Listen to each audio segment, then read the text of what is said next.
এই যে শুনছো? তোমাকেই বলছি, আমাদের চ্যানেলটি সাবস্ক্রাইব করে দাও না প্লিজ।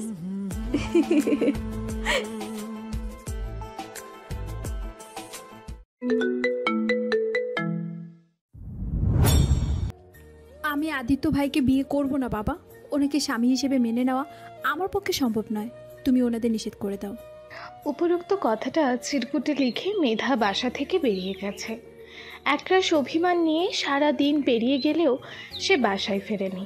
মেধার বাবা অফিস থেকে ফিরে চিরকুটটা ড্রেসিং টেবিলের ওপরে পেলেন, আর চিরকুট পড়ে চিন্তিত হয়ে মেয়েকে অনবরত কল করতে থাকলেন। না, এই মেয়ে ফোনও সুইচ অফ করে রেখেছে, না জানি কোথাও গেছে কে জানে।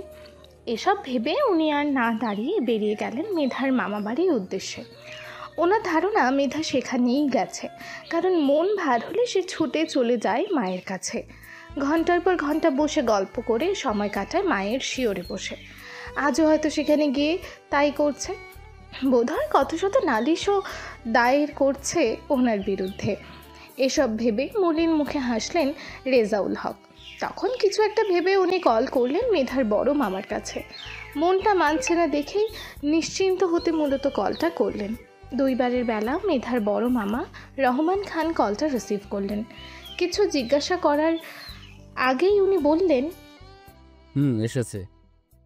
এত রাতে তোমার আসার প্রয়োজন নেই। কিছু তা জেনে কি করবা?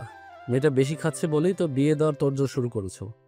যাই হোক, রাত বিরেতে আসার প্রয়োজন নেই, কাল আদিত্য গিয়ে দিয়ে আসবে। আদিত্য আপনাদের বাসায় ছিল, তবে কাজ সেরে সকালেই চলে গেছে। ও আচ্ছা। তারপর রহমান কল কেটে দিলেন।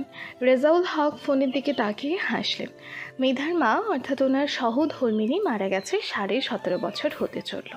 মেধাকে জন্ম দিতে গিয়েই উনি মারা গেছেন। তখন রেজাউল হক ছিলেন একজন বেকার পুরুষ। বাসা থেকে পালিয়ে সকলের অমতে বিয়ে করেছিলেন ওনারা। ওনাদের বিয়ের 2 মাস যেতে না যেতেই মেধার মা মিনা কনসিভ করে ফেলে। প্রথম 3 মাস কষ্টও করেন খুব। মেয়ের অবস্থা দেখে মেধার নানিরা মেনে নেন ওনাদের। নিজের অফিসে কাজ দেন রেজাউল হককে। ধীরে ধীরে উনিও বিশ্বাস অর্জন করে নিজের জায়গা তৈরি করে নেন। সেই সঙ্গে বেকারত্ব থেকে মুক্তিও পান। ততদিনে মিনার 8 মাস রানিং। দেখতে দেখতে সময় ঘনিয়ে আসে, ভয়ও বাড়তে থাকে। তারপর হঠাৎই একদিন পেইন ওঠাতেও ওনাকে হসপিটালে নিয়ে যান। কিন্তু অতিরিক্ত রক্তক্ষরণের জন্য এক পর্যায়ে মিনাও হাল ছেড়ে দেন, আর শেষ নিঃশ্বাস ত্যাগ করেন সদ্য জন্মানো মেয়ের মুখটা দেখার পরপরই। তখন মেধার বড় মামা রহমান খান ছোট বোনের কবর দেন শিউলি গাছের তলে। রেজাউল খানও মত বিরোধ করেনি। এভাবে দিন গেল, মাস গেল। কষ্ট করে মেধাকে নিজের হাতে বড়ও করলেন তিনি। যদিও মিনার পরিবারকে উনি সবসময় পাশে পেয়েছেন, আর মেধাকে বড় করার পেছনে ওনাদেরও অনেক অবদান রয়েছে। যেমন সীমা এ অবধি যথেষ্ট করেছেন ওনাদের জন্য, যা কখনো ভোলার মতো না। আর সীমা হচ্ছে আদিত্যের মা, মিনার বড় বোন।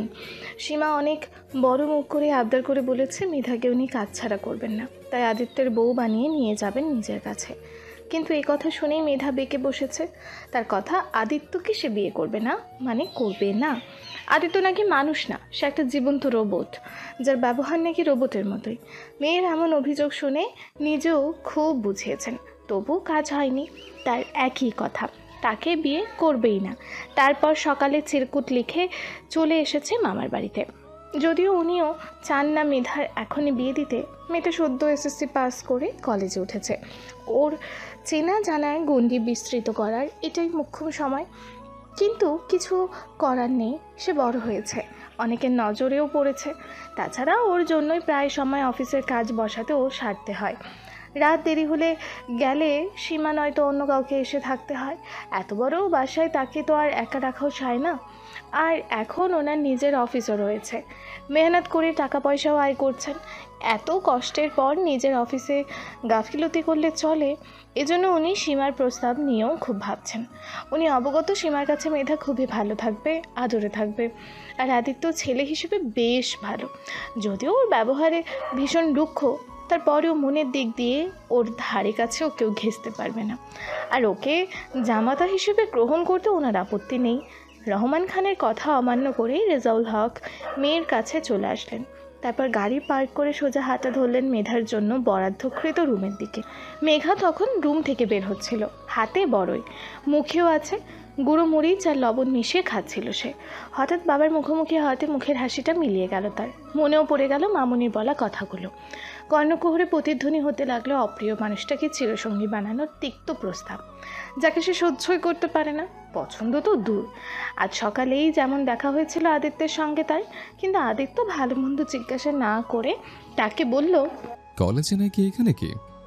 এ কথা শুনে জবাব দেওয়ার ইচ্ছে না থাকা সত্ত্বেও মেধা চট করে বলে ফেলল, তাতে আপনার কি? আমার ইচ্ছে হয়েছে তাই এসেছি। তোমার মধ্যে বড্ড আদবের অভাব। আপনি আমাকে বেয়াদব বললেন? তো তারপর তাকে আর কিছু বলতে না দিয়ে ফোনে কথা বলতে বলতে চলে গেছে আদিত্য। তাছাড়া যখনই দেখা হবে একটা করে খোঁচা মারবেই মারবে। আর এই লোককে বিয়ে করবে সে? কখনো না। এইসব ভেবে মেধার মুখ রাগে অভিমানে বেশ থমথমে হয়ে উঠল। হঠাৎ বাবাকে জড়িয়ে ধরে ঠোঁট ফুলিয়ে ঝরঝর করে কেঁদে ফেলল। মেয়ের কাণ্ড দেখে রেজাউল মৃদু হাসলেন, মেয়ের কপালে চুমু এঁকে দিলেন স্নেহের সাথে। তখন রহমান সাহেব হন্তদন্ত হয়ে বেরিয়ে আসলেন। ওনাকে এভাবে আসতে দেখে মেধা চোখ মুছে জিজ্ঞাসা করল, কি হয়েছে মামা? তোমাকে এত চিন্তিত দেখাচ্ছে কেন? সীমা নাকি অসুস্থ হয়ে পড়েছে। আমি সেখানেই যাচ্ছি মা, তুমি যাবে? অবশ্যই যাব, চলো। তারপর ওনারা গেলেন আদিত্যের বাসায়। বাসায় তখন থমথমে অবস্থা বিরাজ করছে। ড্রয়িং রুমে আদিত্যের বাবা চিন্তিত মুখে বসে আছেন, চারিদিকে জিনিসপত্র এলোমেলো করে রাখা। তখন ওনার থেকে জানা গেল আদিত্যের ছোট ভাই আমান বাসায় অশান্তি শুরু করেছে। রোজ রোজ তার মোটা অঙ্কের টাকা চায়, না দিলেই শুরু করে ভাঙচুর। সে আজও খুব ঝামেলা করে বাসা থেকে বেরিয়ে গেছে, কারণ আদিত্য আসার সময় হয়ে গেছে। আদিত্য এখনও জানে না এইসব, জানলে কি হবে কে জানে। আর ছেলের এমন জঘন্য ব্যবহারে সীমার প্রেশার হাই হয়ে গেছে। উনি নিজেও খেয়াল করে মাথায় পানি ঢালতে গিয়ে ওয়াশরুমে পড়ে মাথায় চোট পেয়েছেন। 4টা সেলাই পড়েছে, তবে এখনও প্রেশার কমেনি, বরং বেড়েছে। পরে ঘুমের ইঞ্জেকশন দিয়ে ঘুম পাড়িয়ে রাখা হয়েছে। পুরো ঘটনা না শুনে মেধা দৌড়ে গিয়ে একবার মামুনিকে দেখেও এসেছে। বেশিক্ষণ দাঁড়ায় মামুনির ঘুমে সমস্যা হবে ভেবে, তবে নিচেও নামেনি। সে এখন দাঁড়িয়ে রয়েছে আদিত্যের রুমের সামনে। আদিত্য রুমে নেই জেনেও এসেছে সে। আদিত্যের ওপর এখনও ভীষণ রেগে আছে, তাই কিছু একটা করবে যাতে আদিত্যর রাগ আর জিনিস দিয়ে মেটানো যায়। এসব ভেবে মেধা 4টা টি-শার্টের পিঠ বরাবর মার্কার কলম দিয়ে দেখল আমি বলদ। তখন পেছন থেকে কেউ ওর হাতটা টেনে স্বর্ণের একটা রিং খুলে নিল। মেধা হতবম্ব হয়ে তাকিয়ে দেখে স্বয়ং আদিত্য দাঁড়িয়ে আছে। মুখভঙ্গি স্বাভাবিক, তবে রিং খুলে নেওয়ার কারণ জানতে জিজ্ঞাসা দৃষ্টিতে তাকিয়ে রইল। তবে আদিত্য কিছু না বলে ড্রেস নিয়ে ওয়াশরুমে চলে গেল। সময় নিয়ে বের হয়ে দেখে মেধা সেখানে সেভাবেই দাঁড়িয়ে আছে, তবে রুমের বেহাল দশা। এবারও আদিত্য কথা না বলে দরজা লাগিয়ে মাথা মুছতে থাকলো। ভাবখানা এমন যেন সে ছাড়া রুমে আর কেউ নেই। তখন মেধা বিরক্ত হয়ে বলল, আমার রিং ফেরত দেন, বাসে যাব। 4টা টি-শার্টের দাম পরিশোধ করে তারপর নিয়ে যাও। পারবো না। আমিও ফেরত দেবো না। গফকে রিং গিফট করবেন বললেই হয়, নতুনটা দিতাম। আমার এতটাও খারাপ সময় আসেনি যে এই সেকেলে মার্কা রিং আমার গফটকে গিফট করব। এখন ছটফট রুম গুছিয়ে ফেলো, নয়তো কি হবে কাজে করে দেখাবো। আচ্ছা, তবে আমার একটা আবদার রাখতে হবে। রাজি? শুনি। আমাদের বিয়ের কথাবার্তা চলছে, এটা জানেন নিশ্চয়ই। আপনি বিয়েতে না করে দেন। কেন? এত কথা বলতে পারবো না। আপনি শুধু মামিকে বলবেন এই বিয়ে করব না, আপনার গফ আছে। আদিত্য চুলগুলো ঠিক করতে করতে মেধার কথা শুনল। তারপর বেশ কয়েকটা ফাইল হাতে নিয়ে রিচেক করে সাইন করতে থাকলো পরপর। ফোনে 2-1বার কথাও বলে নিল। মেধা ততক্ষণে রুম গুছিয়ে ফেলেছে, মুখ ভর্তি হাসি তার। সে ধরে নিয়েছে তার কথা আদিত্য রাখবে, কারণ আদিত্য তাকে অপছন্দ করে, খোঁচা মারে, অহেতুক কথাও শোনায়। পছন্দের মানুষকে তো আর খোঁচা মারে না কেউ। তিক্ত কথা শুনে আঘাতও করে না, বরং হিসাব করে অতি অপছন্দের মানুষদের সাথে। এর দ্বারা স্পষ্ট সেও ওর অপছন্দের মানুষ। এইসব ভাবনায় ডুবে মেধা কাজ সেরে বের হতে যাবে, তখন আদিত্য বলল, বিয়েতে নাকচ করার কারণ জানিয়ে যাও। আপনি আমার চাহিদার বিরুদ্ধে আদিত্য ভাই। এই কথা বলে মেধা স্থান ত্যাগ করল। আদিত্য তার যাওয়ার দিকে ভুলেও দৃষ্টি তুলে তাকালো না, বরং সামনে থাকা ফাইলে সাইন করে পা বাড়ালো মায়ের রুমের দিকে। সে শুনেছে তার মায়ের অসুস্থতার কথা। তবে এখানে আমান জড়িত কথা কেউ বলার সাহস করেনি, নয়তো আমান তার অবস্থা দফা রফা করে ছাড়ত। তাছাড়া আদিত্যকে জানানো হয়েছে সীমা বেগমের শুধু প্রেশার বেড়েছে, যেটা সচরাচর হয়েই থাকে। ঠিকঠাক ওষুধ আর একটু বিশ্রাম নিলেই ঠিক হয়ে যায়। সে ফিরেই দেখা করতে চেয়েছিল তার মায়ের সঙ্গে, কিন্তু বাবার থেকে শুনেছে মা ঘুমাচ্ছে, তাই বিরক্ত করেনি। আদিত্য মায়ের রুমে গিয়ে ওনার কপালে ব্যান্ডেজ দেখে ভ্রু কুচকে ফেলল। এগিয়ে গিয়ে ক্ষতস্থানে আলতো করে হাত বুলিয়ে ভীষণ কষ্ট পেল মায়ের ব্যথাতুর মুখখানা দেখে। ইস, না জানি কতখানি কেটেছে। অফিসে ব্যস্ত তা বেড়েছে, তাই আগের মতো মাকে সময় দিতে পারে না, গল্প করতে পারে না, নিজ হাতে রান্না মাকে খাওয়ানো হয় না। অনেক দিন হলো মাকে নিয়ে ঘুরতেও যায়নি। এইসব ভেবে আদিত্য মায়ের কপালে চুমু করে রুম থেকে বেরিয়ে গেল। নিচে মেধারা বসে আছে, তার গলার স্বর শোনা যাচ্ছে। সে কিছু একটা নিয়ে হাসছে। আদিত্যর বাবার থেকে কিছু নেও আবদার করছে। মেধাকে রাগাতে উনিও দুষ্টুমি শুরু করেছেন। তখন আদিত্যকে নিচে যেতে দেখে মেধা হাসি থামিয়ে ভদ্র মেয়ের মতো ওর বাবার পাশে বসলো। এক মনে খেতে লাগলো হাতে থাকা অর্ধেক খাওয়ার কমলাটি। ভাবখানা এমন, আদিত্যকে চেনেই না, কোনো দিন দেখেই নি। আদিত্য দাম্ভিকতার সাথে হেঁটে এসে বড় মামার পাশে বসে সরাসরি প্রশ্ন ছুড়ল, আম্মু ব্যথা পেল কিভাবে বাবা? ছেলের কথা শুনে আদিত্যের বাবা সামিউল সাহেব দ্বিধাতে পড়ে গেলেন, কারণ উনি অবগত আদিত্যকে সত্যটা বলা মানে ওদের দুই ভাইয়ের বিরোধ বাড়ানো। এমনিতে আদিত্য আমানের সঙ্গে কথা বলে না, আমান বলতে গেলে আদিত্যই নিখুঁতভাবে এড়িয়ে যায়, যদিও এর কারণটা স্বয়ং আমানও জানে না। আদিত্যের জবাবে আশায় তাকিয়ে আছে বাবার দিকে। তখন তার বাবা আমানের কথা এড়িয়ে গিয়ে প্রেশার বেড়ে ওয়াশরুমে পড়ে যাওয়ার কথাটা জানালেন।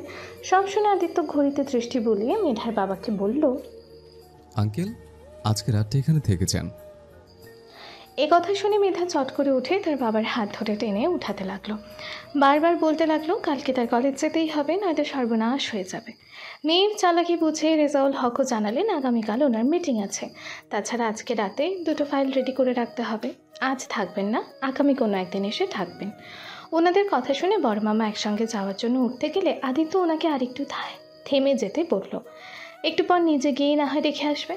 আদিত্য কিছু বলবে বুঝতে পেরে বড় মামা থেকে গেলেন, আর মেধা তার বাবার হাত ধরে বাইরে চলে গেল।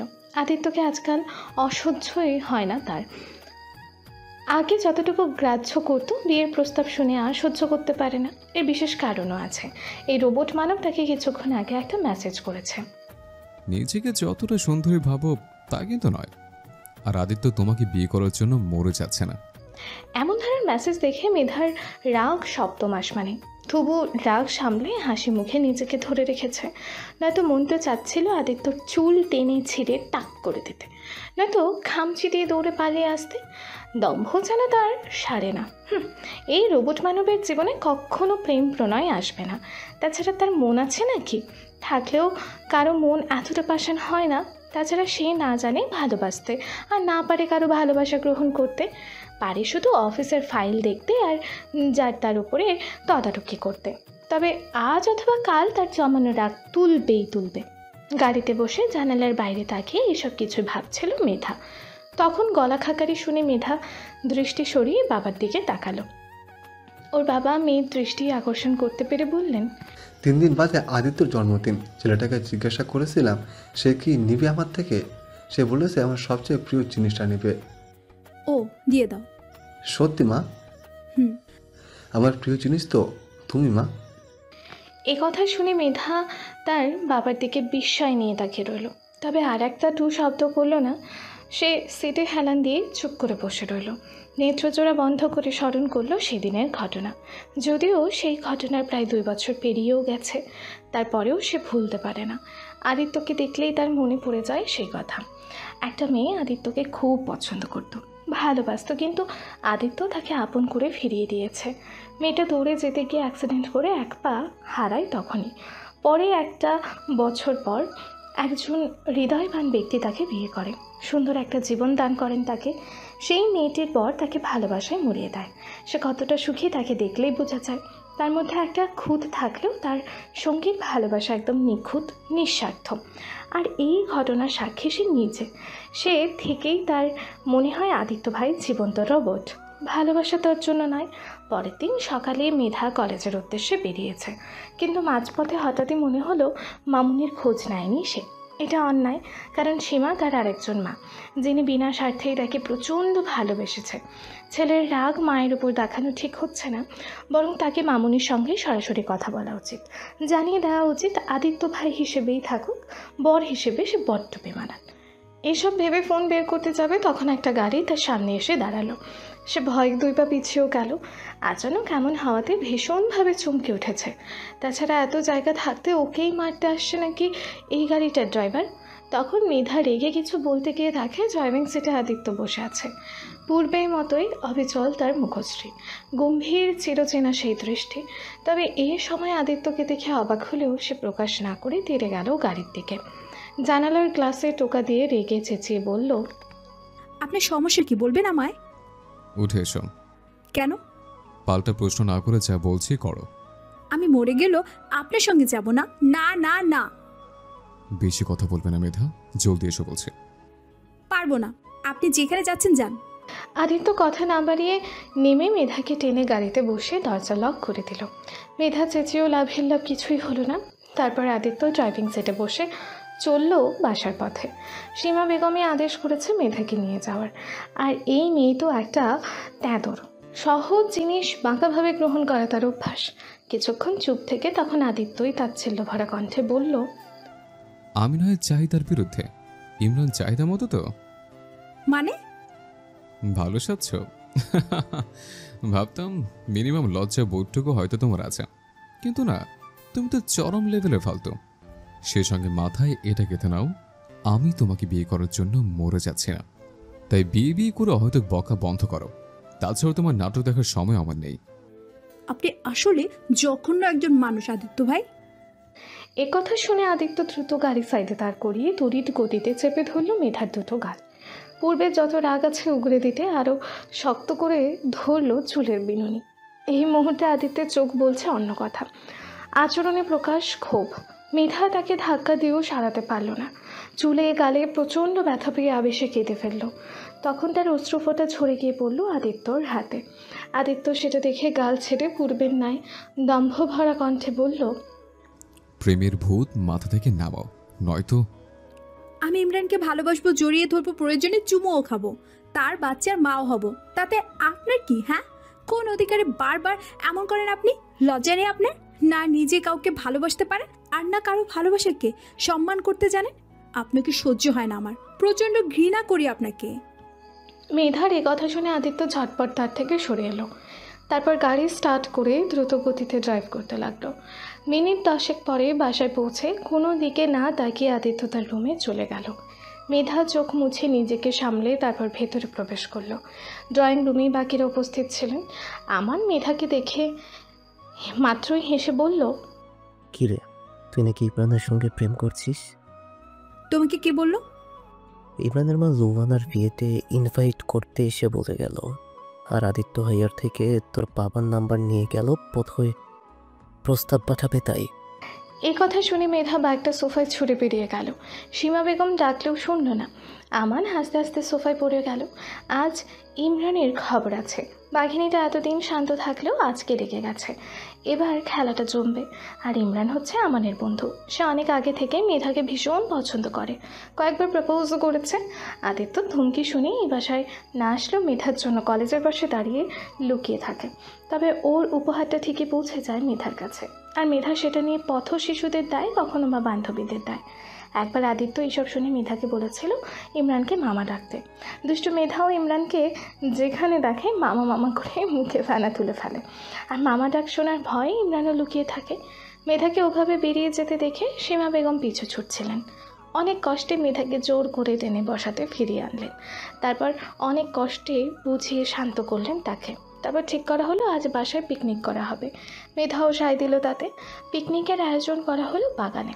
সকালে বাসায় ফিরে আদিত্য আর রুম থেকে বের হয়নি। ঘুম থেকে উঠে ফ্রেশ হয়ে একেবারেই দুপুরের খাবার খেতে নামলো নিচে। তবে বাসায় কাউকে না দেখে বের হয়ে দেখে সবাই বাগানে মজা করছে। মেধা আমানকে মেরে খিলখিল করে হাসছে। এইসব দেখে বিরক্ত হয়ে সে সেদিকেই এগিয়ে গিয়ে বলল, খেতে দাও আম্মু। ওকে দেখে মেধা ঘুরে বসলো। সে শশা কাটছে, মাঝে মাঝে 2-1 পিস মুখেও চালান করছে। রান্নাও প্রায় শেষের দিকে। আদিত্যর মা ছেলেকে বাগানে ঘাসের ওপর বিছানো মাদুরে বসলো, বললেন। আদিত্য তাকে ডাইনিংয়ে খেতে দিতে বলে সোজা বাসায় ঢুকে গেল। তা দেখে মেধা মুখ ভেঙচে কাজে মন দিল। এই লোকটা আসলে শুধরানোর না, সব সময় এমন করে। তারপর সীমা বেগম খাবার বেড়ে মেধাকে বলল নিয়ে আসতে। আজকে ওনারা খোলা আকাশের নিচে বসে খাবে। মেধা টুকটাক হাতের কাজ ছেড়ে মুখ ভর্তি হাসি নিয়ে আদিত্যকে খাবার দিয়ে আসলো। আদিত্য খাবারের প্লেট ওর সামনে থেকে সরিয়ে কটকট করে উঠে চলে গেল। তা দেখে মেধা বলল, যাচ্ছেন কেন? খাবেন না? যে আমাকে ঘৃণা করে তার স্পর্শের খাবার খাওয়া আমার চাহিদার বিরুদ্ধে। আপনার এই দম্ভ আমি চূর্ণ করবই। দম্ভ? তা নয়তো কি? ওকে, বেস্ট অফ লাক। এই কথা বলে আদিত্য প্রস্থান করলো। মেধা বিড়বিড় করে বুকে খাবারের প্লেট নিয়ে খেতে খেতে বাইরে চলে গেল। খাবে না তাকে সাধা সময়ও নেই তার। ততক্ষণে আমান তার বাবা মায়ের সঙ্গে খাওয়া শুরু করেছে। আদিত্য তার কারণে বসে নেই, এ কথাও সে জানে। বড় ভাইয়ের এভাবে এড়িয়ে যাওয়া তাকে কষ্ট দেয়, ব্যথিত করে। ভুল করেছে, ক্ষমাও চেয়েছে, কিন্তু আদিত্য ক্ষমা করেনি, আর হয়তো করবেও না। এসব ভাবতে ভাবতেই আমান প্লেটের খাবার নাড়াচাড়া করছিল। তখন মেধা গিয়ে ধপ করে সীমা বেগমের পাশে বসে বলল, তোমার বড় মহারাজ খাবে না। এখনই তো খাবার দিতে বলল, তাহলে খাবে না কেন? এই ছেলের কখন কি হয় কে জানে। ঢং বুঝলে মামুনি, কত রকমের ঢং পারে, তাই দেখাচ্ছে। এই তুই আমার ছেলেকে এভাবে বলছিস কেন? সাধু যে তাই। তখন আম্মান মেধার মাথায় গাঁটটা মেরে চোখ পাকালো। তার ভাইকে নিয়ে এসব কথা সহ্য করবে না সে। মেধা মাথায় হাত বুলিয়ে খাওয়া ছেড়ে শুরু করে দিল মারামারি। আমানের চুল ধরে টেনে মাদুরে শুইয়ে ফেলেছে। তখন ওদের দুজনকে ধমকে থামালেন সীমা বেগম। তারপর কিছু ভেবে বললেন, মেধা একটা কাজ করতে পারবি মা? বলো। যদি পারিস তোর পছন্দসই স্বর্ণের রিং কিনে দিব। 3 সত্যি? 3 সত্যি। শুধু বলো কি করতে হবে। আদিত্যকে প্রচণ্ড বিরক্ত করবি, এত বিরক্ত করবি যাতে তোর অত্যাচারে বাসায় আসতেও ভয় পায়। ও মা, বলে কি? কিন্তু কেন? পারবি কিনা বল। মেধা পারে না এমন কোনো কাজ আছে নাকি?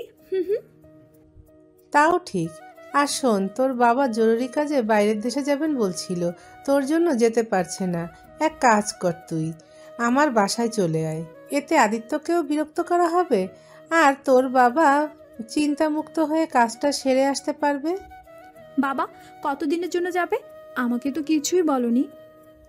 অফিসের কাজ বুঝিসই তো। হুম। থাকবি তো আমার কাছে, নাকি বাবার লেজ ধরবি? তারপর গল্প করতে করতে খেয়ে মেধা বিকেলের থেকে তার বাসায় ফিরে গেল। আদিত্যর রুম থেকে বের হয়নি, আর দেখাও হয়নি। তাতে মেধা খুশি হয়েছে। ওই লোকের সঙ্গে দেখা হওয়া মানে ঝগড়ার ঝগড়া। সে ঝগড়ুটে টাচা। ততক্ষণে রেজাউল হককে সীমা ফোন করে জানিয়ে দিলেন কাজ হয়ে গেছে। মেধাকে নিয়ে আর চিন্তা করতে হবে না। তাছাড়া দূরে দূরে থাকলেই দূরত্ব বাড়ে, কাছে থাকলে বাড়ে মায়া।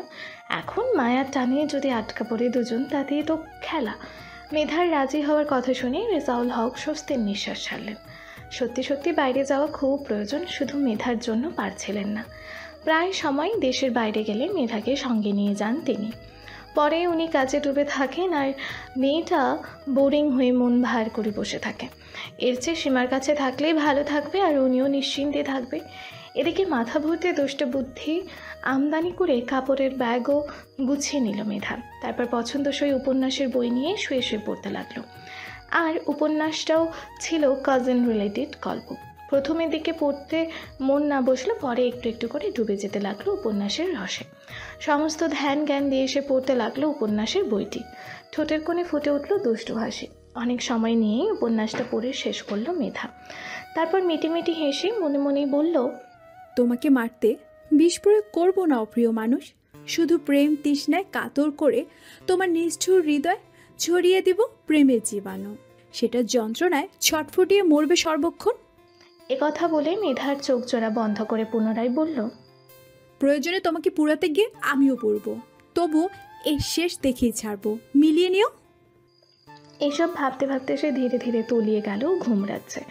ঘড়িতে তখন রাত 2টো। উপন্যাসের বই পড়ার তালে রাতে খাবার খেতেও যায়নি সে। পরে ওর বাবা এসে খাইয়ে দিয়ে গেছেন। আর মিটিমিটি হেসেছেন মেয়ের এমন কাণ্ড দেখে। তারপর প্রায় 2 দিন পর রেজাউল হক মেধাকে আদিত্যের বাসায় রেখে দেশের বাইরে চলে গেলেন। ফিরবেন 15 দিন পর। মেধা আদিত্যের রুমের পাশের রুমটাতেই থাকবে, তাই এসে মন মতো করে রুম গুছিয়ে ফেলেছে। জামা কাপড় তুলে রেখেছে ওয়ার্ড্রপে, ড্রেসিং টেবিল সাজিয়ে ফেলেছে মেইলি নানান রকমের জিনিসপত্রে। তবে এসে অবধি মেধা আদিত্যের দেখা পায়নি সে। মহারাজ অফিস থেকেই ফেরেনি এখনও, যদিও ফেরার সময়ও হয়ে গেছে। সে আইসক্রিম খেতে খেতে ঘড়িতে দৃষ্টি বুলিয়ে কল দিল আদিত্যকে। তবে 3 বারের বেলায়ও আদিত্য কল রিসিভ করলো না। সে ব্যস্ত হিসাব মেলাতে প্রায় 1 ঘন্টা পরে সে হাতের কাজ সেরে ফোন হাতে নিয়ে দেখে মেধা কল করেছে, যেটা ছিল ওর জন্য অপ্রত্যাশিত শখ। মেধা এই অবধি কখনও তাকে আগ বাড়িয়ে কল করেনি, তবে আজ কেন কিছু হলো ভেবে সে কল ব্যাক করলো। ঠিক 10 বারের বেলাতে মেধা কল রিসিভ করে হ্যালো হ্যালো করছে। সে আদিত্যকে দিয়েছিল 9 বার কল, তাই 9 কাটাকুটি করে 10 বারের বেলাতে কল রিসিভ করেছে। আর এতক্ষণ বসে বসে দেখেছে আর ঠোঁট চেপে হাসছে। আদিত্য ফোনটা কানে ধরে চুপ করে আছে। সেদিনের পর মেধার সঙ্গে কথাই বলেনি সে। আজও আগ বাড়িয়ে কিছু বলবে না, তাই মেধাই আহ্লাদ ভরা কণ্ঠে বলল, আদিত্য ভাইয়া, ফিরতে কি আর লেট হবে তোমার? আদিত্যের ভ্রু কুঁচকে গেল। এই মেয়ে আপনি থেকে সরাসরি তুমি সম্বোধন করছে? আশ্চর্য, নিশ্চয়ই মাথায় কিছু ঘুরপাক খাচ্ছে, নয়তো অসময়ে কল দেওয়ার কথা নয়। এছাড়া মিষ্টি মধুর কথাও যুক্ত করেছে, তাও বলছে ওরই সঙ্গে, যেটা প্রায় সচরাচর ঘটছে না। বিয়ের প্রস্তাব দেওয়ার পর থেকে তো নয়ই, তার মানে ওর ধারণাই ঠিক। এইসব ভেবে আদিত্য চেয়ারে হেলান দিয়ে বসে পূর্বের ন্যায় গুরুগম্ভীর স্বরে বলল, কেন?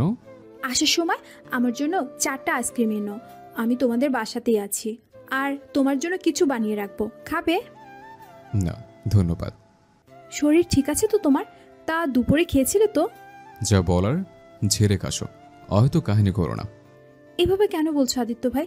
তোমার খোঁজ নেওয়া আমার দায়িত্ব, তাও যে সে দায়িত্ব নয়, গুরু দায়িত্ব।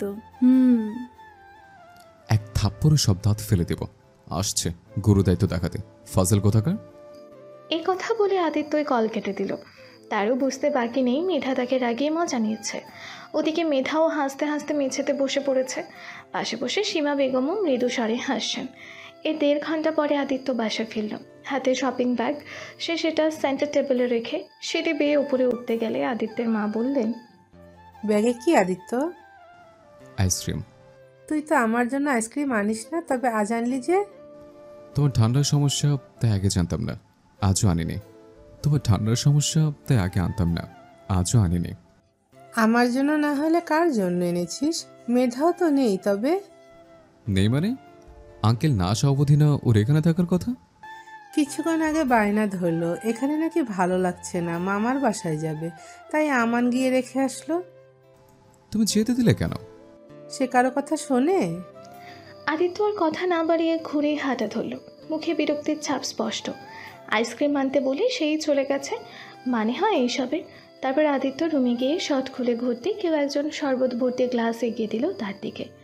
সামনে দণ্ডায়মান মানুষটা স্নিগ্ধ মুখে মিষ্টি হাসি, ডাকর ডাকর নেত্রে তাকিয়ে আছে তারই দিকে। ফোলা ফোলা ফর্সা গাল জোড়ায় লাজুকতার ছাপ, অথচ লাজুকতার কারণই ঘটেনি। তখন আদিত্য গ্লাস নিয়ে স্বাভাবিকভাবে শরবতটুকু খেয়ে গ্লাসটা পাশেই রেখে দিল। মুখে একটা কথাও বলল না। মেধা তখনও সেভাবেই দাঁড়িয়ে আছে, তা দেখে আদিত্য পরনের শার্টটাও খুলে ফেলল। তখন মেধা চট করে বলল, আমি কি আপনার বউ লাগি যে নির্লজ্জের মতো আমার সামনে শার্ট খুলে ফেললেন? ওর কথা শুনে আদিত্য তোয়ালে নিয়ে পিছু না ফিরে বলল, হয়ে যাও, হতে তো আর বারণ করে নেই। জীবনও না, পৃথিবীতে ছেলে হিসেবে যদি একমাত্র আপনিই থাকেন, তবুও আমি আপনাকে বিয়ে করব না। পৃথিবীতে কোটি কোটি মেয়ে থাকতেও বিয়ে যদি করতে হয় তবে তোমাকেই করব, পারলে ঠেকাও। এই কথা বলে আদিত্য ওয়াশরুমে চলে গেল। আর মেধার আগে দুঃখে গজগজ করতে করতে আদিত্যের সব জামা কাপড় এলোমেলো করে বেরিয়ে গেল। আর আদিত্য শাওয়ারের নিচে ঠোঁট কামড়ে দাঁড়িয়ে আছে, বোধহয় ঠোঁটের কোণে দুষ্টু হাসি উকিও দিচ্ছে। তখন তার হুমায়ুন আহমেদের একটা কথা স্মরণ হলো, মেয়েরা গোছানো মানুষ পছন্দ করে না, পছন্দ করে অগোছালো মানুষ। তাই এবার সে অগোছালো মানুষই হবে, যাকে নব্যরূপে গুছিয়ে নেওয়ার দায়িত্ব নিতে হবে মেধার, সেটা হোক তার ইচ্ছায় বা অনিচ্ছায়। আদিত্য ফ্রেশ হয়ে এসে দেখে রুমের যাচ্ছে তাই অবস্থা। সে হতাশার শ্বাস ফেলে রুমের চারিদিকে দৃষ্টি বুলিয়ে নিল। না, এই মেয়ে কিচ্ছু ঠিকঠাক রাখেনি। তার রাগটা যেন রুমের জিনিসপত্রের ওপরে উগড়ে দিয়েছে। মেঝেতে জামা কাপড় ফেলা, বিছানার চাদর ময়লার ঝুড়িতে ঢুকিয়ে রাখা, বালিশ দুটো ব্যালকনির মেঝেতে, চিরুনি সহ পারফিউমের বোতল খাটের তলায়, সেন্টার টেবিলে এক পাট স্যান্ডেল রাখা, পানি ভর্তি গ্লাসে কলম ডুবিয়ে রাখা। মোট কথা কোনো কিছুই ঠিক নেই। আদিত্যের রাগ সে এভাবে তুলছে বুঝতেও বাকি নেই। রুমের অবস্থা দেখে আদিত্য মাথা মুছে রুম গুছিয়ে নিল। তার মতে পাগলের সঙ্গে বকার চেয়ে নিজের কাজটা নিজে করা উত্তম। তাছাড়া মেধাকে এখন কিছু বলা মানে বাসা শুদ্ধ সবাইকে জানাবে, ফলস্বরূপ কাজের কাজ কিচ্ছুই হবে না, উল্টে তাকেই মায়ের বকবকানি শুনতে হবে। এসব ভাবতেই আদিত্যের রুম গুছিয়ে নিচে গেল। ড্রয়িং রুমে আমান আর মেধা আইসক্রিম খাওয়া নিয়ে বাজি ধরেছে। আদিত্য একবার তাদের দিকে তাকিয়ে খেতে বসল। তার বাবাও বসেছেন নিজের বরাদ্দকৃত চেয়ারে, হাতে সংবাদপত্র। সারা দিন খুব ব্যস্ততায় সংবাদপত্রে নজর বোলাতে পারেন না তিনি, তাই এই সময় রাতের খাবার খেয়ে সংবাদপত্র পড়েন। আজ অফিস থেকে ফিরতে অনেকটা দেরি হয়ে গেছে, তাই খাবার বাড়তে বাড়তে সংবাদপত্রের দৃষ্টি বুলিয়ে নিচ্ছিলেন। তখন আদিত্যকে খেয়াল করে বললেন, অফিসে ঝামেলা হয়েছে শুনলাম, কিছু ভাবলে শিহাবের চৌধুরীর প্রস্তাবের ব্যাপারে? ওনার প্রস্তাব নিয়ে কিছু ভাবেন নেই, আমি ডিল ক্যান্সেল করে দিয়েছি।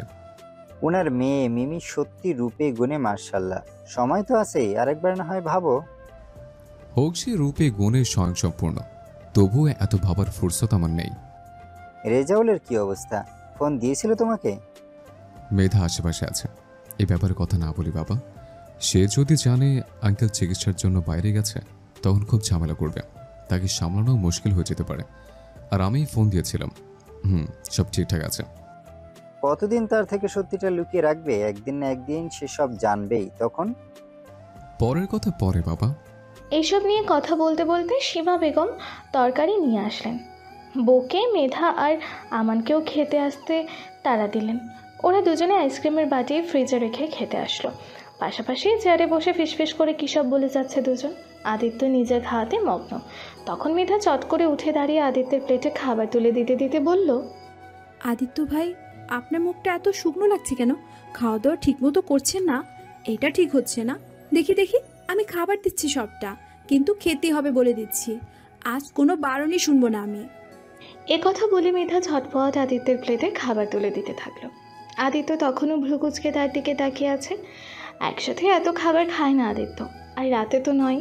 মেধার কাজে বাকিদের চোখ চড়ক কাজ, কিন্তু মেধার ঠোঁটের কোণে দুষ্টুমি মাখা মিষ্টি হাসি, সেটা কারো নজরে না পড়লেও আদিত্য ঠিকই ধরে ফেলেছে।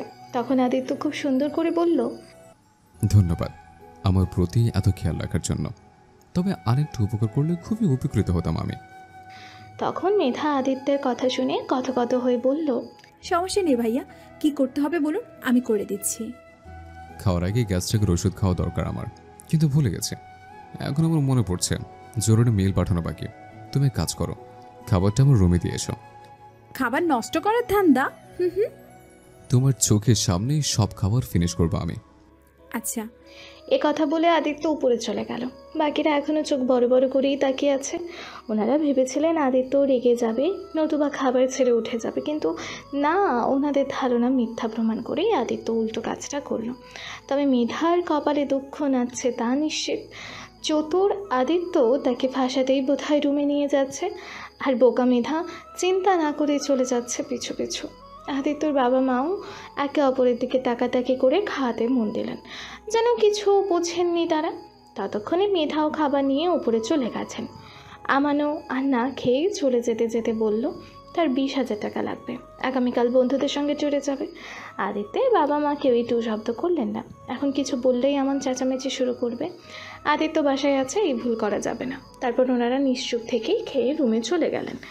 ওদিকে আদিত্যের রুমের বিছানায় বসে মেধা চোখ বড় বড় করে তাকিয়ে আছে। তার সামনে আদিত্য একটা স্কেল নিয়ে এসে বসেছে। দৌড় দিবে সে পথ নেই, দরজাও বন্ধ। আদিত্যের কথা, এত খাবারে সে একা খাবে না, মেধাকেও খেতে হবে। অপশনে দিয়েছে, হয় মেধা তাকে খাইয়ে দেবে, নয়তো আদিত্যের হাতে তাকে খেতে হবে। আদিত্যের দয়ার শরীর এই জন্য তৃতীয় অপশানও রাখলো।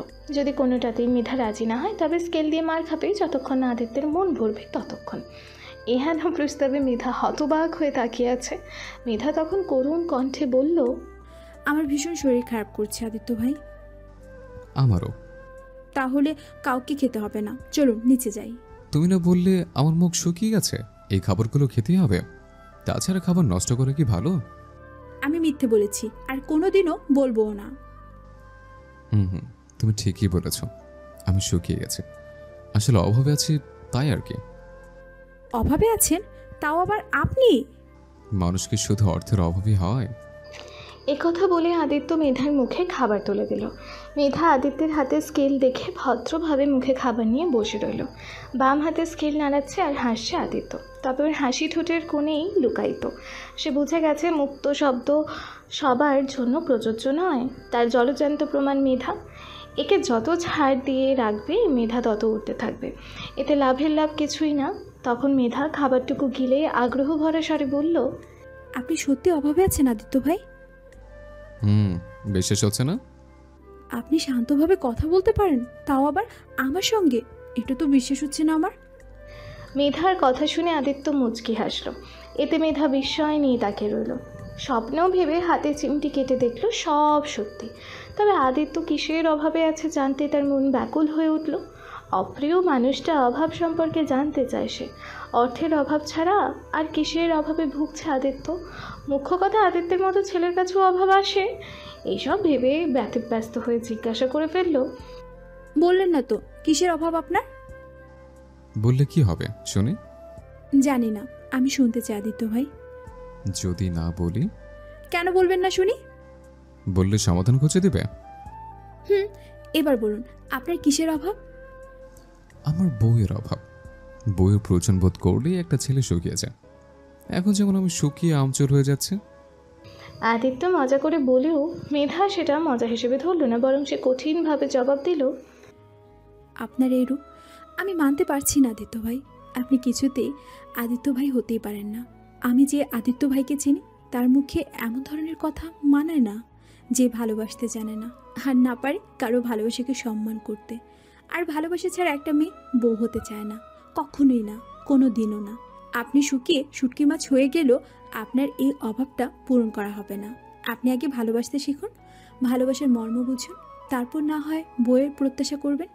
সত্যি বলতে মনেও হয় আপনার দ্বারা এসব কখনো সম্ভব হবে। তার চেয়ে যেমন আছেন তেমনি থাকেন। ভালোবাসতে গিয়ে ভালোবাসাকে আর অসম্মান করিয়েন না। ভালোবাসা শেখাবে আমায়? দায়িত্বটা না হয় তুমি নাও।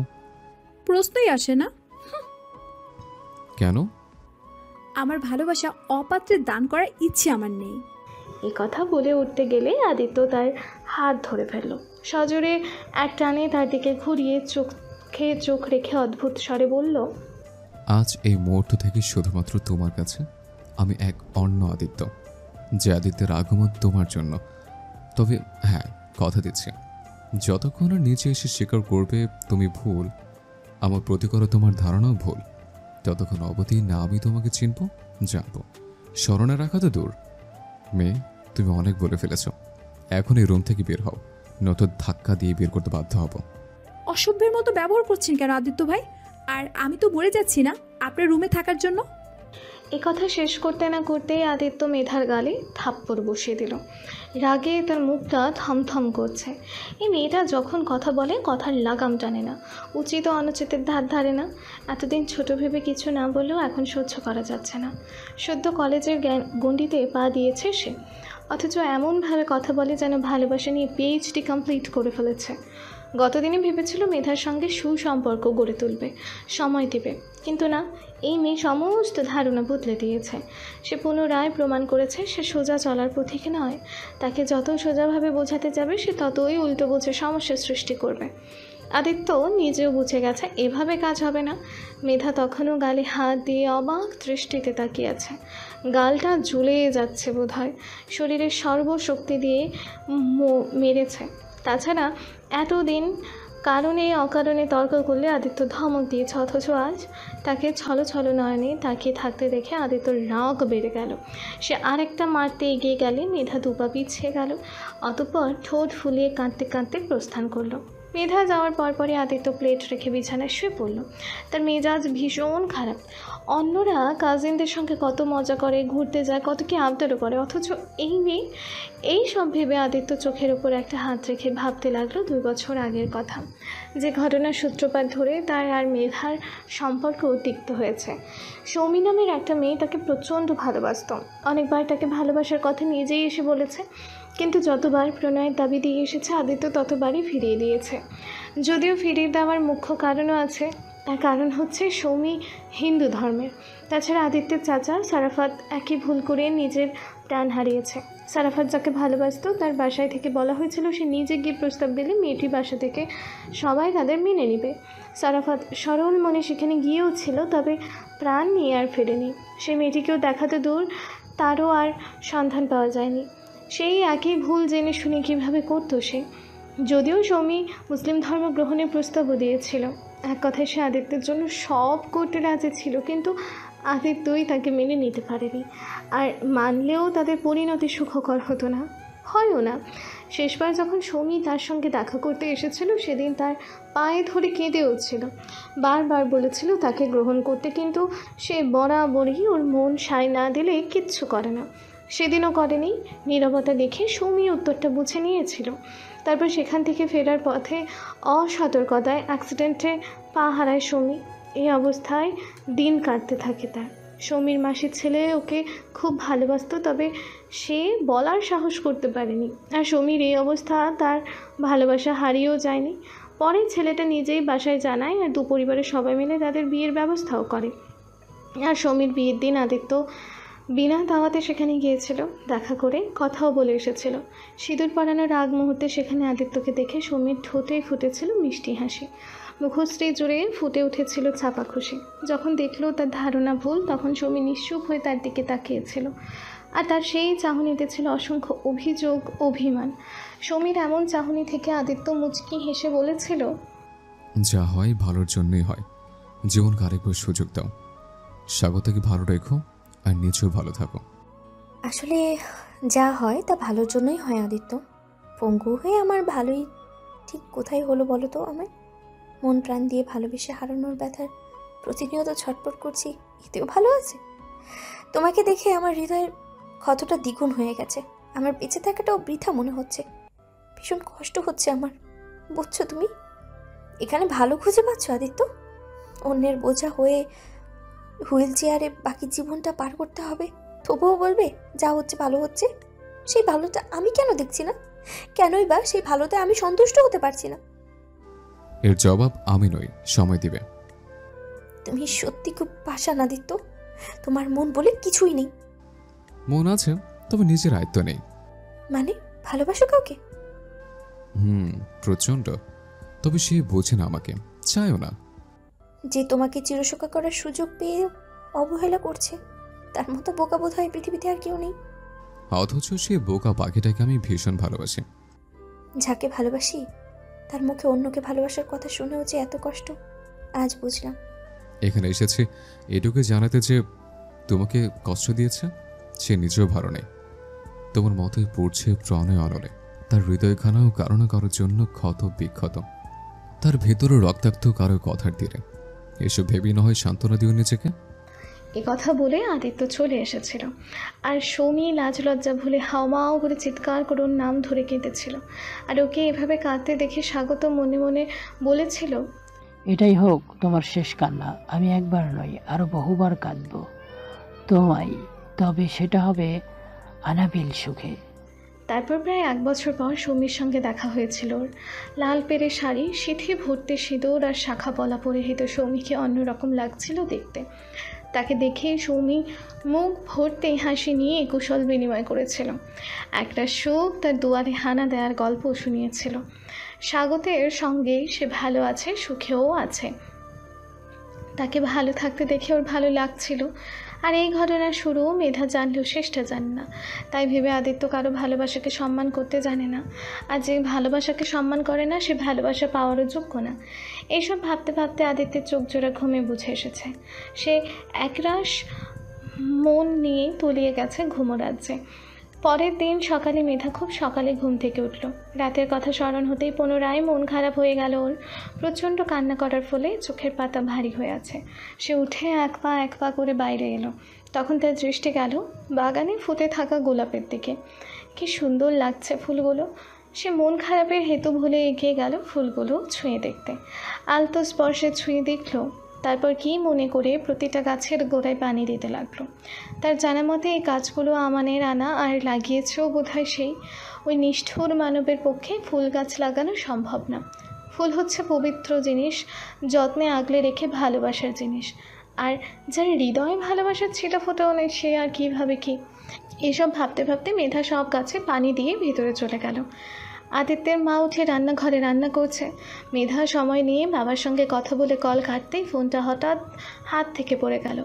সে ফোন তুলে ঘুরতেই সজোরে এক ধাক্কা খেলো আদিত্যের সঙ্গে। আদিত্য তখন মাকে চেঁচিয়ে বলল, আম্মু, এই আপু তার কতদিন থাকবে? আঙ্কেল সঙ্গে নিয়ে গেলেও পারতেন। শুধু শুধু আমাদের প্যারা দিতে অকারণে এখানে রেখে গেছে। ছেলেদের কথা শুনে আদিত্যের মা অবাক হয়ে মেধার দিকে তাকালেন। মেধা নত মস্তকে মেঝের দিকেই তাকিয়ে আছে।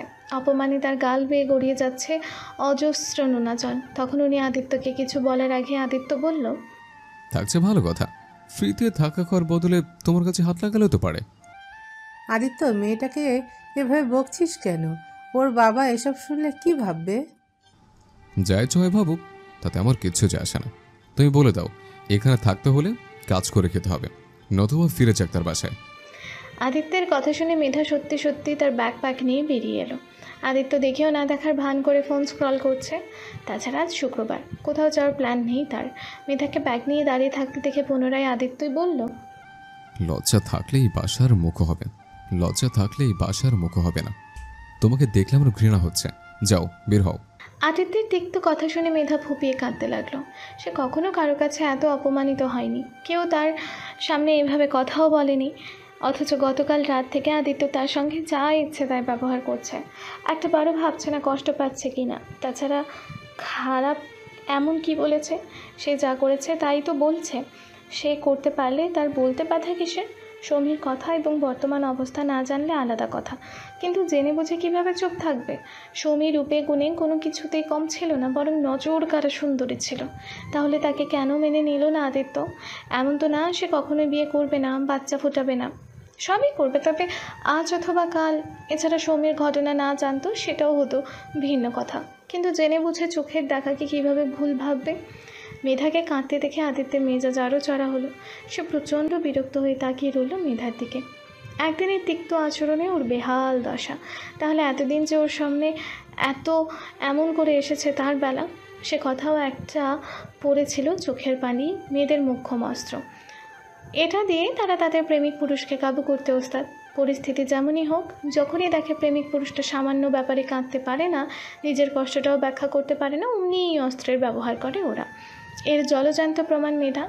এতদিন সে ভালো ব্যবহার তো দূর ছাই, যা ইচ্ছে তাই বলেছে, উচিত অনুচিত কোনো কিছুর ধার ধারেনি।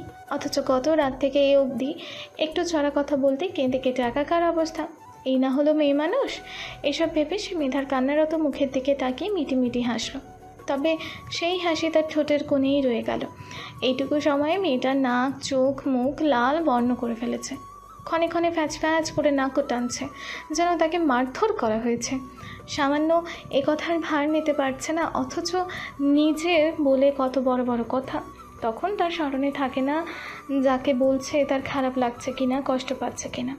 যদিও বাঙালি কোনো কাজ করার চেয়ে অন্যের খুঁত ধরতে পটু। তখন আদিত্যের গা চলা কথা শুনে সীমা বেগম বললেন, সকাল সকাল কি শুরু করলি তুই?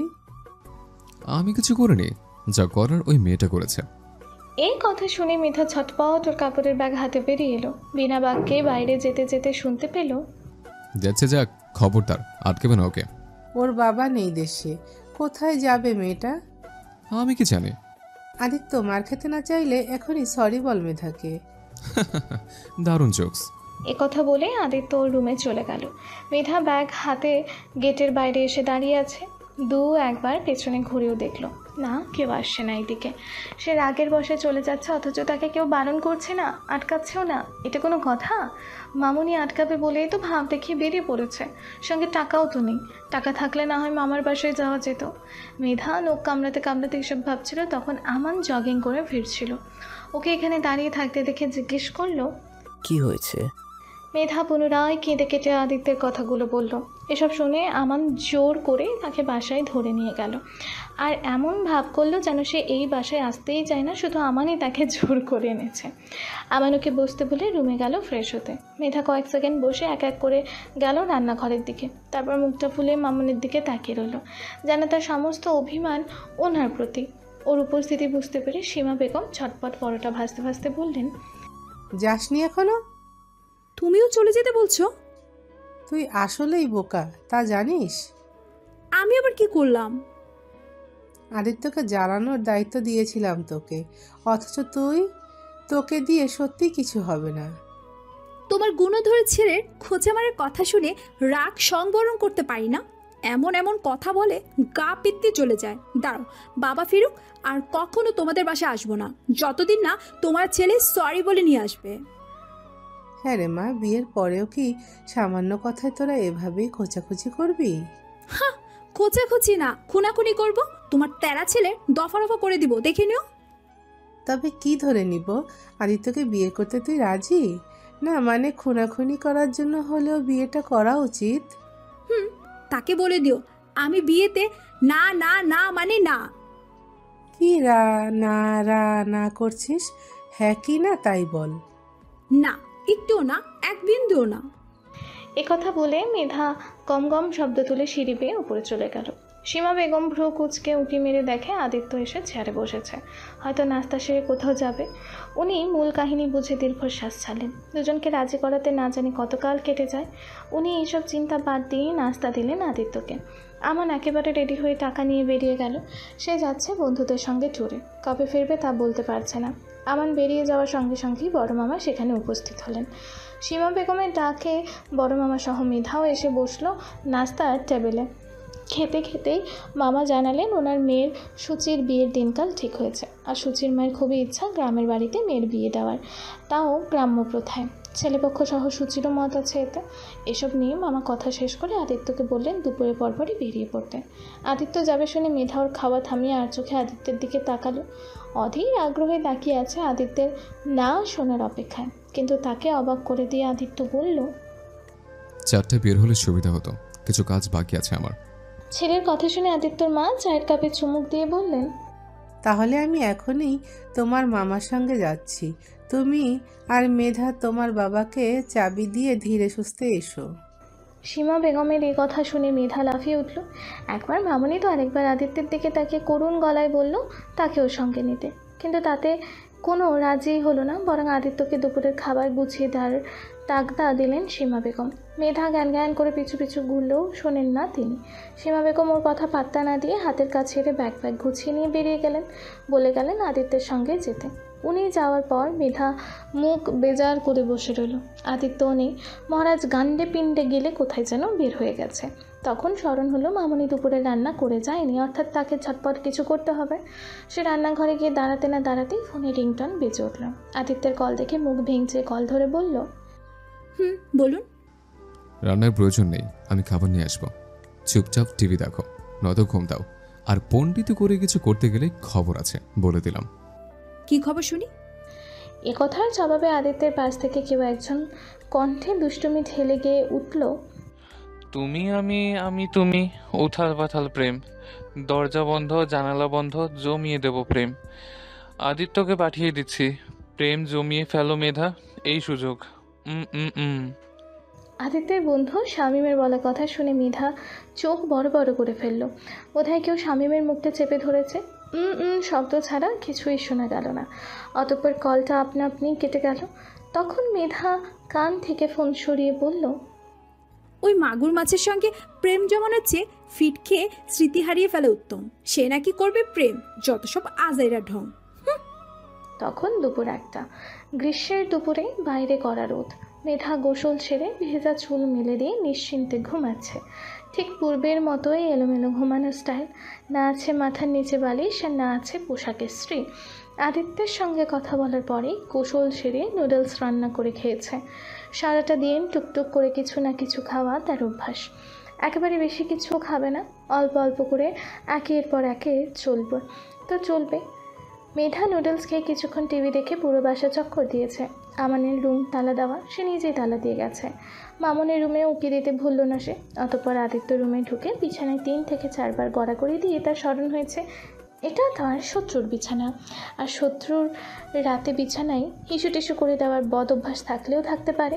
কথা ভেবে সে ঝটপট উঠে জামা কাপড় ঝেড়ে নিল। কথা আগে স্মরণ হলে কখনোই বিছানায় শুতো না, বড্ড ভুল হয়ে গেছে তার। এরপর সে আদিত্যর ব্যালকনিতে গিয়ে এদিক ওদিক তাকিয়ে মেলে রাখা তোয়ালে মুখ মুছল। তোয়ালে থেকে দারুণ স্মেল পাচ্ছে, বোধহয় বিদেশি শ্যাম্পুর হবে। পুরো শ্যাম্পুটা হাফিজ করতে হবে। ছেলে মানুষের এত দামি দামি শ্যাম্পুর ব্যবহার করার কি দরকার?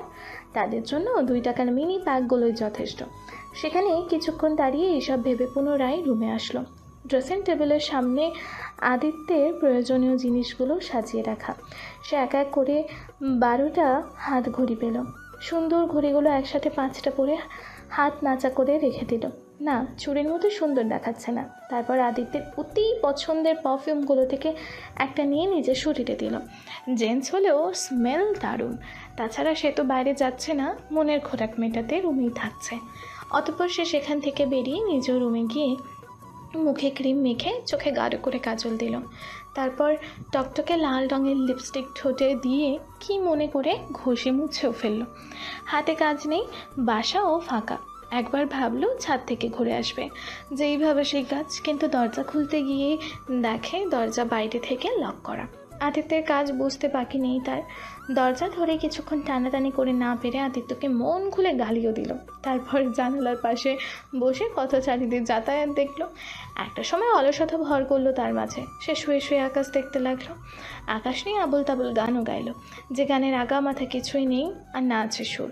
যদিও এটাকে গান বলা যাবে না, তবে পাগলের প্রলাপ বললে ভুল হবে না।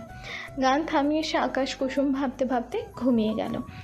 ধীরে ধীরে ঘুম গাঢ় হয়ে স্বপ্নের দৃশ্য পাড়ি দিল। এর প্রায় ঘণ্টাখানেক পর আদিত্য বাসায় ফিরল। হাতের ব্যাগ রান্নাঘরে রেখে একবার মেধার রুমে ঢু মারতে তার চোখ চড়ক কাজ। সে দৃষ্টি সরিয়ে দ্রুত প্রস্থান করল। এই নিয়ে এত বড় হয়েছে অথচ ড্রেস, সত্যি কিছু বলার নেই গাধেটাকে। একটু যদি বুদ্ধি থাকতো এর মাথায়। আদিত্য রুমে ফিরে ঝটপট ফ্রেশ হয়ে আগে খাবার গরম করলো। তারপর সেগুলো সুন্দর করে সাজিয়ে আবারও গেল মেধাকে ডাকতে। কুম্ভকর্ণ নিশ্চিন্তে ঘুমাচ্ছে। সময় যে গুটি গুটি পায়ে 3টার ঘরে পৌঁছেছে সে খেয়াল নেই। কোথায় ওকে সুন্দর করে বেড়ে খেতে দেবে তা না, ওকেই। আদিত্য এবার মাঝ সিঁড়ি থেকে মেধাকে ডাকতে ডাকতে গেল, যাতে সে ডাক শুনে নড়ে চড়ে সুন্দর করে শোয়। সত্যি সত্যি মেধা আদিত্যের ডাক শুনে ঘুমের ঘরে পোশাক ঠিক করে ওর কানে বালিশ চাপা দিয়ে রাখলো, যাতে আদিত্যের ডাক তার ঘুমের ব্যাঘাত ঘটাতে না পারে। ওর কাণ্ড দেখে আদিত্য বালিশটা কেড়ে নিয়ে বলল, খেতে হবে, ওঠো তাড়াতাড়ি। মেধা, মেধা। উপরোক্ত কথাটা 2-1 বলেও মেধার সারা শব্দ পাওয়া গেল না। সে ঘুমে বিভোর। আদিত্য বেশ কয়েকবার ডাকলে এবার প্রচণ্ড বিরক্ত হয়ে উত্তর দিল, বা খাবে। কথা বলে সে পুনরায় ঘুমের দেশে তলিয়ে গেছে। আদিত্য টেনে বসেও কাজ হলো না। এক পর্যায়ে মেধা বসে থাকতে থাকতে বিছানায় কাত হয়ে পড়ে গেল। আর সেই অবস্থাতে আবারও ঘুম। অর্থাৎ পৃথিবী উল্টে যাক, তার কাছে ঘুম আগে। ঘুম থেকে উঠেই না হয় দেখবে পৃথিবী কোন দিকে উল্টালো। আদিত্য বিরক্ত হয়ে কিছুক্ষণ ওর দিকে তাকিয়ে থেকে সেও পাশে শুয়ে বলল, এ কাজটা কেন করলো সে জানে না, তবে মন করলো তাই করেছে। কেন জানি এই মুহূর্তে ঠিক ভুলের বিচার করতে ইচ্ছা হলো না তার। ইচ্ছে হলো পাশের চঞ্চল মেয়েটাকে দু চোখ ভরে দেখার, আলতো করে স্পর্শ করার, অবাধ্য মনের সঙ্গে যুদ্ধে করে দুরু দুরু বুকে তার অলক্ষ্যই ওষ্ঠ ছুঁয়ে দেখার। এইটুকু বাদে তার নিষিদ্ধ কোনো চাওয়া নেই। তবে মাঝে মাঝে ভীষণ ইচ্ছে করে মেয়েটাকে হৃদয় চেটে দেখিয়ে চিৎকার করে বলতে, দেখ পাগলি, দেখ ঠিক কতটা ভালোবাসি তোকে। মনে মনে এসব কথা ভেবে যখনই আদিত্য মেধার গাল ছুটে যাবে, তখন মেধা আচমকা তার পেটের ওপর পা তুলে গলা জড়িয়ে ধরে বলল, এই বল বল, আমার সঙ্গে বল। কি আশ্চর্য, কি বলবো? যেটা বললাম কিছুক্ষণ আগে সেটা বল। সেটা মানে কোনটা? আচ্ছা আমার সঙ্গে সঙ্গে বলবি, ওকে? হুম। আমরা দুই ভাই বাদাম বেচে খাই, বাদাম ভর্তি পোকা, তুই একটা বোকা। আদিত্য হতবুদ্ধি হয়ে চোখ বড় বড় করে তাকিয়ে রইল। কি বলে এই মেয়ে, মাথা কি পুরোটা গেছে? মেধা ততক্ষণে বালিশ ছেড়ে আদিত্যের বুকে মাথা রেখেছে, শক্ত করে ধরে রেখেছে আদিত্যকে। আদিত্য নেত্রজোড়া বন্ধ করে অনুভব করছে প্রেয়সীকে। তখন আরও একটা জিনিস খেয়াল হলো তার, মেধার শরীর থেকে ওর পারফিউমের স্মেল পাচ্ছে। সে এবার নিঃশব্দে হাসলো, তারপর দ্বিধা ঝেড়ে মেধাকে আলতো করে আগলে নিল তার তৃষ্ণার্থ বুকে। তখন অনাবিল সুখেরা হানা দিল আদিত্যের বুকের বাঁ পাশে। বেশ কিছুক্ষণ এভাবে থেকে আদিত্য মুখ উঁচিয়ে ওষ্ঠ ছোঁয়ালো মেধার ললাটে, যা মেধার অজানাই রয়ে গেল।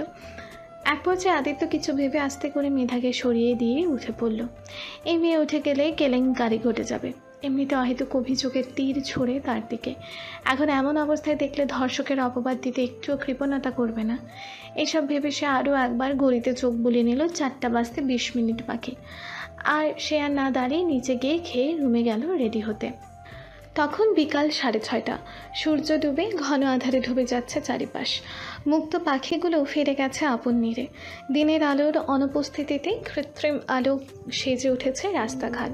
কিন্তু মেধা এখনও পড়ে পড়ে ঘুমাচ্ছে, গভীর ঘুমে মগ্ন সে। তবে প্রচণ্ড ক্ষুধা অনুভব করতে নড়ে চড়ে পেটে কয়েকবার হাত বুলিয়ে আবারও ঘুমিয়ে গেল। কিন্তু এতে কাজ হলো না। অনেকক্ষণ যাবত একই কাজ করাতে পেটেও শুনছে না। তার খাদ্য চাই, পানি চাই, অথচ অলস ঘুম কাতরে মেধা যে উঠছে না। সে আরও ঘুমাতে চায়। নেত্রজোড়াও খোলা বড্ড মুশকিল হয়ে যাচ্ছে তার। বেশ কিছুক্ষণ এপাশ ওপাশ করে পেটের জ্বালাতে মেধার ঘুমটা অবশেষে হালকা হতে আরম্ভ করলো। শরীর জুড়ে একরাশ অলসতায় নড়ে চড়ে কাটিয়েও দিল আরও কয়েক মিনিট। তারপর হঠাৎই তার মনে হলো বাইরে যাওয়ার কথা ছিল, মামুনিকে কল দেওয়ার কথাও। সে শোয়া অবস্থাতেই দেয়াল ঘড়িতে নজর বুলিয়ে ঝটপট উঠে ফোন চেক করে দেখে সত্যি কল এসেছে 16 বার। 8 বার দিয়েছেন তার বাবা, বাকি সব মামা আর মামুনি। বকা খাওয়ার ভয়ে সে আগ বাড়িয়ে কাউকে কল দিল না। আগে ওই হতচ্ছাড়া ঘাড় তারা আদিত্যকে খুঁজতে হবে। সে কি ফিরেছে? ফিরলোকে ডাকলো না কেন? নাকি সে তাকে রেখেই চলে গেছে? ওই লোকের বিশ্বাস নেই, সে সব করতে পারে। একথা ভেবে মেধা দৌড়ে গেল আদিত্য এসেছে কিনা দেখতে। হ্যাঁ, মহারাজা রুমের বসে রাজকীয় ভঙ্গিমায় বসে কফি খাচ্ছে আর ফাইল দেখছে। দিন দুনিয়া ভুলে ফাইলেই তার দৃষ্টি। মাঝে মাঝে দ্রুত গতিতে হাত চালাচ্ছে কিবোর্ডে। তাকে রুমে বসে কাজ করতে দেখে মেধার প্রচণ্ড রাগ হলো। এদিকে কখন যে দুপুর করেই সন্ধ্যা হয়েছে, তাকে খাওয়ার জন্য একবারও ডাকলো তো নাই, বরং তাদের যাওয়াই হলো না। সব আনন্দ ফিকে হয়ে গেল এই অসভ্য লোকটার জন্য। ইস, ওখানে না জানি সবাই কত মজা করছে, কত শত ছবি তুলে গ্যালারি ভর্তি করছে, অথচ সেই সুযোগ পেয়ে হাত ছাড়া করলো। সুখপূর্ণ কিছু মিষ্টি মুহূর্ত থেকে নিজেকে বঞ্চিত করতে হলো। সব হয়েছে ওই লোকটার জন্য। মোদ্দা কথা, সে না হয় ঘুমিয়েছিল, কিন্তু আদিত্য তো জেগেছিল। তাহলে ওকে ডাকলে কি হতো? বাসায় তাকে না দেখে নিশ্চিত খুঁজেছেও, আর ঘুমাতে দেখে সে নিশ্চিত মনে বসে ফাইল দেখছে। তার মানে এই বদলোক ইচ্ছে করে ওকে ডাকেনি। এমনও হতে পারে আদিত্য যাবে না ভেবে তাকেও যেতে না দেওয়ার পূর্ণ পরিকল্পনা এঁটেছে। কিন্তু তার এই পরিকল্পনা সে সফল হতে দেবে না, কিছুতেই না। মনে মনে এইসব ভেবে দরজার সামনে দাঁড়িয়ে রইল মেধা। তখন আদিত্য বলল, দাঁড়িয়ে না থেকে ফ্রেশ হয়ে খেয়ে নাও, যাও। আপনি ডাকলেন কেন আমায়? গিয়েছিলাম, গিয়ে দেখি বালিশকে জোরে ধরে চুমা চারটে খাচ্ছ, তাই কাছে গিয়ে রিস্ক নিয়ে নে। অহেতু ফালতু কথা বলবেন না আদিত্য ভাই। যেতে বলেছে। পারবো না যেতে। কি আশ্চর্য, ঝগড়া করছো কেন? বেশ করছি। আমাকে উঠতে হলে খবর আছে কিন্তু। যাচ্ছি, আপনার রুমে থাকার ইচ্ছে আমার নেই। এই কথা বলে মেধা হন হন করে বেরিয়ে গেল। তারপর ফ্রেশ হয়ে পেট পুড়ে খেয়ে ড্রয়িং রুমে টিভি দেখতে বসলো। কিন্তু টিভি দেখাতে মন না থাকায় রুমে এসে ওর বাবার সঙ্গে কথা বলল। কি আনতে হবে তার লম্বা লিস্ট মুখে বলে শোনালো। রেজাউল হক হাসলেন মেয়ের বকবকানি শুনে। এরপর সে সীমা বেগমকে কল করে আদিত্যের নামে অভিযোগ দিল। যেদিন আবার আর আফসোস প্রকাশ করলো। এসব নিয়েই কথা বলে কল কেটে ঘুরে দেখা আদিত্য ফিটফাট হয়ে বিছানায় বসে আছে। সে ভ্রুকুচকে কিছু বলার আগে আদিত্য রেডি হতে বলল, বাইরে যাবে হাঁটতে। মুখের উপর না করতে গিয়ে সে ভাবলো ফাঁকা বাসায় বসে বোর না হয়ে হাঁটতে যাওয়াই উত্তম। তাই কথা না পারে ভদ্র মেয়ের মতো রেডি হয়ে আদিত্যের সঙ্গে বের হলো। ওরা গেট দিয়ে বের হতেই তখন আদিত্যের বাবার সঙ্গে দেখা হলো। আদিত্য বাবাকে চাবিটা দিয়ে খেয়ে বিশ্রাম নিতে বলে সামনে এগোলো। পাশাপাশি হাঁটছে তারা, কারো মুখেই কথা নেই। মেধা শুধু ঘাড় ঘুরিয়ে এদিক ওদিক তাকিয়ে দেখছে। নিরিবিলি রাস্তায় লোক সমাগম নেই। মাঝে মাঝে দু এক পথচারী হেঁটে যাচ্ছে, আর আদিত্য ফোনে কথা বলতে বলতে ধীর পায়ে হাঁটছে। ব্যস্ত মানুষের নিয়ে হাঁটতে বের হওয়াই এই এক জ্বালা। এদের হালোই শেষ হয় না। কোথায় পরিবেশটা উপভোগ করবে তা না, বিরক্তিকর। মেধাকে বিরক্ত নিয়ে তাকিয়ে থাকতে দেখে আদিত্য কলটা কেটে বলল, কি তাকিয়েছো কেন? আপনি বিয়ে করলেও সংসার করতে পারবেন না, মিলিয়ে নিন। আমি কোন দিক দিয়ে আনফিট? সব দিক থেকে মাশাল্লাহ। তবে আপনার ব্যস্ততা আপনাকে অনেক কিছু হারাতে বাধ্য করবে। বউ নেই, বাচ্চা নেই, এখন এত কিসের ব্যস্ততা? এখনই এমন হলে পরে বা কি হবে? তার আসলে তখন না হয় ব্যস্ততা কমিয়ে দিব। তাদের জন্য এত টাকা রোজগার করছেন শুধু কি ভালো রাখতে? আচ্ছা, এত টাকা দিয়ে সুখ কিনে দিতে পারবেন তো? মেয়ে, তুমি বেশি কথা বলো। উত্তরটা দেন। বিয়েতে সম্মতি দাও, তারপর স্বচ্ছকে না হয় দেখো কি পারি আর কি না পারি। ঠিক কতটুকু সুখ আর ভালোবাসা আগলে রাখতে পারি আমার বউকে। আমি তোমার মতো কথায় নয়, কাজে বিশ্বাসী। তাই বড় বড় কথা বাদ দিয়ে দ্রুত পা চালাও।